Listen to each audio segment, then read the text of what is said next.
viewers, welcome back to my kitchen. Today I'm going to share a protein-rich sandwich recipe which you can pack for your kids' lunchbox. It's very simple to make and healthy to eat. Let's get into the preparation. In a mixie jar, add handful of mint leaves and handful of boiled green peas. On top of it, add quarter spoon of salt. For spice, you can add pepper or green chili. Blend all together well into a fine paste without adding water. Later, add the prepared mint peas chutney on top of bread slices.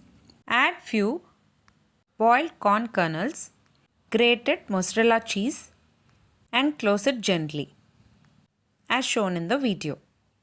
Later, add it into a hot dosa pan. Flip on both the sides by adding little oil and cook until they turn into golden brown color. That's it. Very simple, healthy, protein-rich kids recipe. Mint peas sandwich is ready to serve.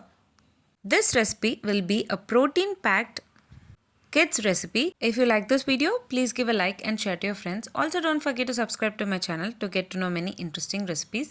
I have shared many interesting recipes in this channel. I will provide all the recipe links series wise in the description box below. Please do check on the same. Let me meet you again in my upcoming interesting recipe. Thanks for watching.